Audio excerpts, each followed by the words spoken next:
Welcome back, ladies and gentlemen, boys and girls, to our series on the Britball YouTube channel. And today we are on the penultimate or third team in the AFC South. We are on to the Indianapolis Colts, which will leave us the Houston Texans left.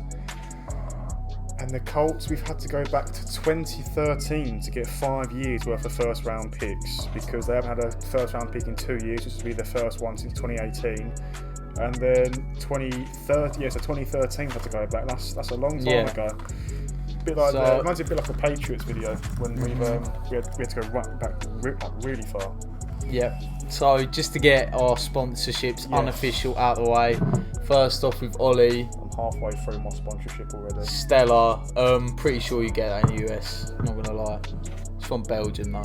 Yeah. But I'm on Amstel, which is Dutch. Yeah. Dutch. Pretty sure. Yeah, Amsterdam. It's Dutch.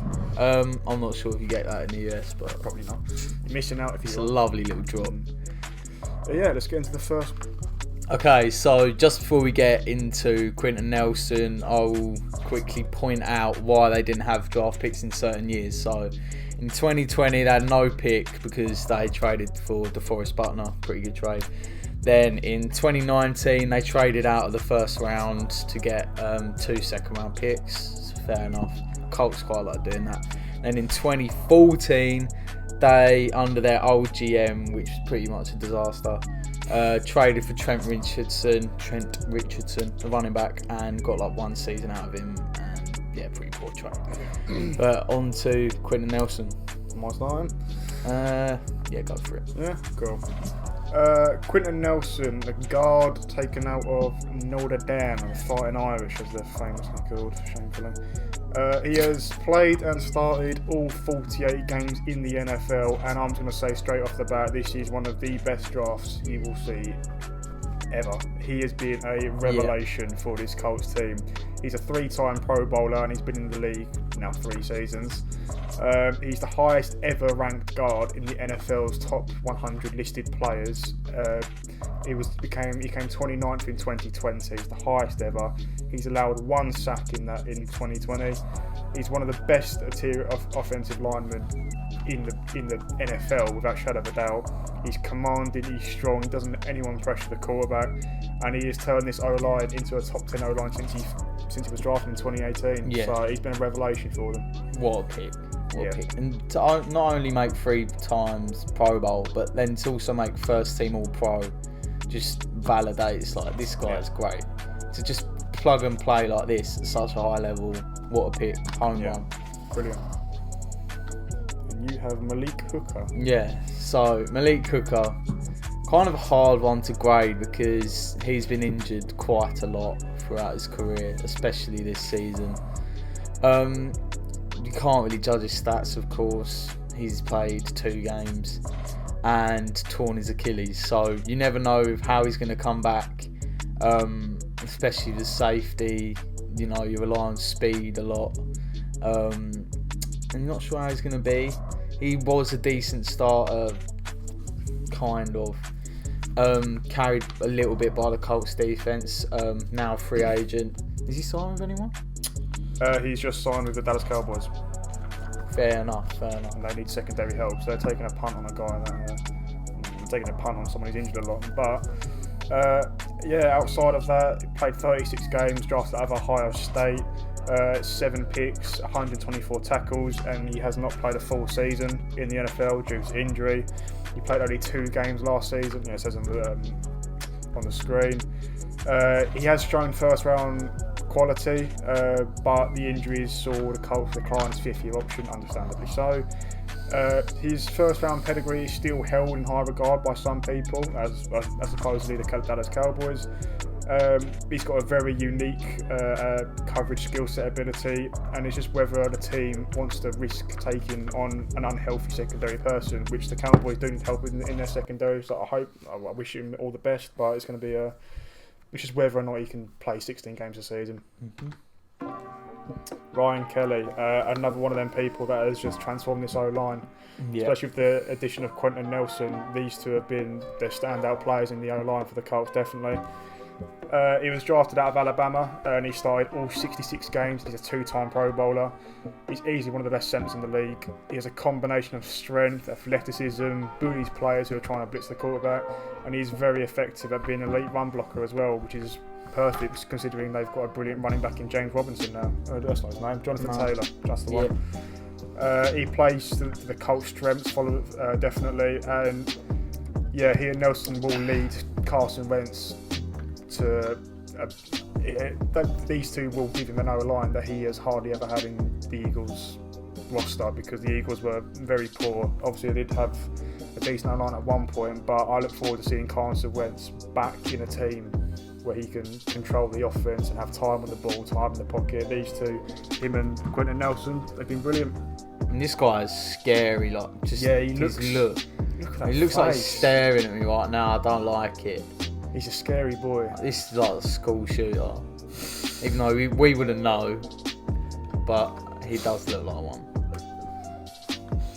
Right. Next, we've got Philip Dorsett. You've got the two really good picks. I've got two meh picks. So I've got the last one, don't worry. Yeah. This was in a class where there was a big rush on wide receivers, and their careers are pretty much panned out now. We know what they are. And Dorsett is someone that's shown flashes but hasn't really been able to piece it together in the league. I'm pretty sure he had a ban somewhere. I don't know, that might just be in my head, but I'm not sure. He left really early, really, for a first round pick for Jacoby Brissett in that off season where Garoppolo and Brissett got traded. So you can't really judge his time with the Colts. In New England, he showed some flashes. Not really anything too impressive. He's more of a system guy. And now I think is he signed with anyone? Probably. I don't know who we want to take him on, to be honest. He hasn't shown much. I mean, he spent 2 seasons in Indy, and like you said, he was traded for Brissett to New England. He was a third round pick. So, considering you've traded for someone who you think, or you've traded someone who has third round value for a former first round pick, that shows you how he has fallen. In his time in Indy, he had 7 starts in 26 with just over 750 receiving yards, which is not good at all. He has since joined the Seahawks. Didn't play a game, don't think so. And he was seen as as a do-all wide receiver, but he is struggling in the NFL, and it hasn't changed where he's ended up, whether it's Indy, Seahawks, or whatever. He's just with New England. He's just he's been. That's the danger of do-it-all guys. Yeah. And coming out of college, you think they'll be good, but just because they do it all, they might just be doing it all at an average level. They might not specialise. A bit like Isaiah Simmons could do it all in the defence, but has had a poor season. You know, it's a big risk not being specialised in one key area, but unfortunately it hasn't panned out for him, and we're 6 years in, so I don't think it's not looking like there's any way back for him. Yep, and just FYI, he's on the Jags, by the way, right now, so God knows how he'll do there. Next, I've got him. Pretty easy one. He was drafted out of Florida State, but he spent time in Germany with the German American Football Association, whatever it's called. And he's German, isn't he? Yeah, he is German. He was born in Germany. He spent 3 years in India in 2015, and he retired after 3 seasons. He started 16 games in 38 he was involved in, with 81 combined tackles. He got 6.5 sacks in them 3 years. He retired in 2017.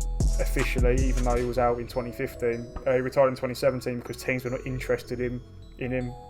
He put up poor numbers. Apparently he was injured. Yeah, he had 8 surgeries on his knee in 8 seasons, and he was blaming that as a reason as to why no one was interested. I mean, he's constantly injured. So you hardly ever see overseas people do well in the NFL. Yeah, this guy is F.A. Abada. Who does he play for?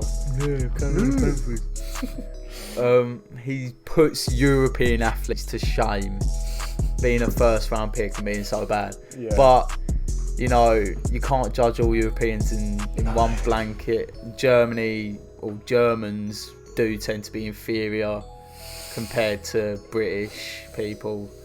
So there's nothing really different here. You know, you got this guy, first round pick. then basically combusting in the league, being awful. And then F.A. Abala, was he even a pick? I don't think he was. No, I think he was undrafted. Yeah, he was undrafted. He's come in the league. He's hit the ground running, and that's just British strength, you know. Built different. I think I know where this is going. No, we're not going to go on an uber nationalist rant. So, but, he's a bust. Yeah, it's an F. It's an F. He wouldn't even get a. We wouldn't give it a U like Tennessee first round pick. Wilson. Yeah, we wouldn't give it a U because he did play and he actually did sack people, albeit at low numbers. But yeah, that's the last 5 picks. Yeah, I mean, interesting set of 5 picks. Yeah, I mean, it's clear to see that now they are very well run. They're very clever. Like they always. Well, the fact that they haven't had a first round pick in 2 years shows they think they can get away with it, and they've proven. Yeah, they're just clever with the draft now, and it's a shame they couldn't be clever before when they had Andrew Luck. But I think they learnt their lesson to build a complete roster, and they're starting to do that now. I look forward to seeing another first round pick for the first time in 3 years, because imagine what a first round pick this indie team will do. You know, this team is stacked enough as it is. There's 1 or 2 areas you could improve, but apart from that, it's a brilliant roster.